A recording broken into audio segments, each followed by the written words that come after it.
all patients with cancer we use shared decision making. So we talk about sort of what they're doing, what they hope to do, and what their aspirations are, and what therapies we have, and what expectations are reasonable.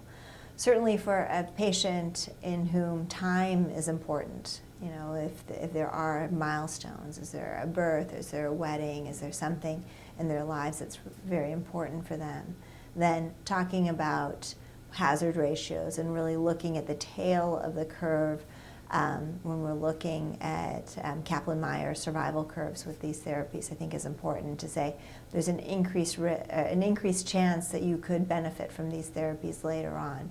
And so though the lines look pretty close up front, the fact that you could benefit from immunotherapy and chemotherapy may potentiate your improvement with immunotherapy, you should probably get all of these early on. You know, it's that shared decision making. Some patients say, I don't want increased toxicity. The last thing I want to do is be a burden.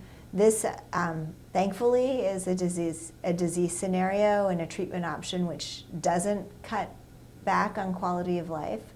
We await formal PROs from these studies, but from what we see in terms of toxicity, there's not a significant detriment with combination therapy. And so for most people, this makes a lot of sense. Other options that we talked to her about improving survival would be whether or not she wants to pursue PCI, given the dearth of data that we have. Like I said, we, as part of the United States cooperative groups, will be participating in the MAVERICK trial for patients with all stages of small cell to really get a better idea of the benefit of PCI and to understand neurocognitive decline and to understand whether or not immunotherapy or hippocampal avoidance can help that. There are certainly options, I think, for patients in terms of intensification with perhaps consolidation radiation therapy for some patients. I think the goal would be, for this patient in particular, is to get disease response, to do these 12 weeks of chemotherapy with immunotherapy, stay on immunotherapy, and then surveil the patient for disease recurrence. Hopefully she'll have a long time on durvalumab alone. Great data with immunotherapy up front. I think a lot of questions persist. We know that most patients will have progressive disease and relapse despite 3 drugs early on.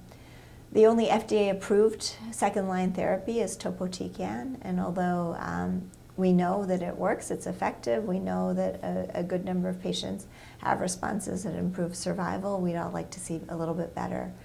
So things that we are focusing our efforts on are looking at targeted therapies. So DLL3, for example, is a protein that's expressed on small cell lung cancer.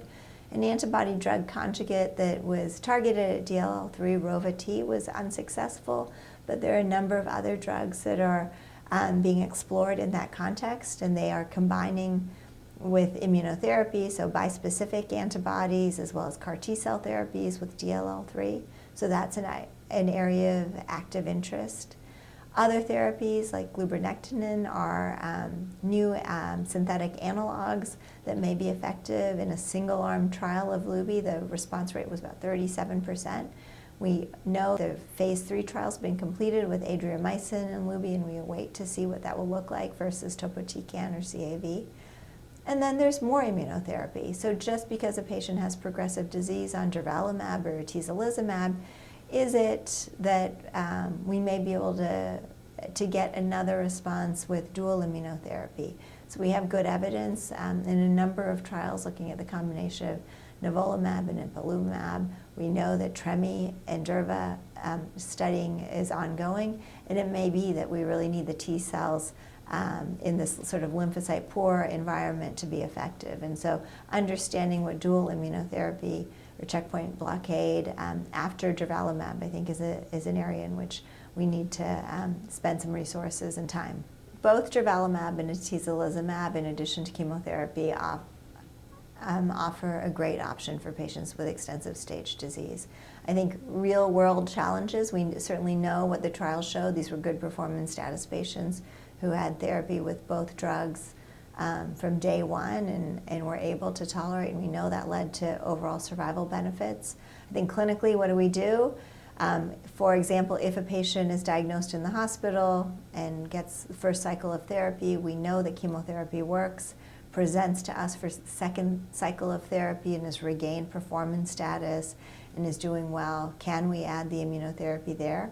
I have been. I think that's a reasonable way forward. Certainly, as we expand these drugs in greater patient populations, we'll have a hint of what patients benefit the most. I think questions about how we incorporate radiation with immunotherapy will be ongoing because, again, we know radiation can be helpful with immunotherapy. But clearly, immunotherapy improves outcome for patients, saving immunotherapy to second line. So we have approvals for nivolumab and pembrolizumab as single-agent therapies between second and third line therapies.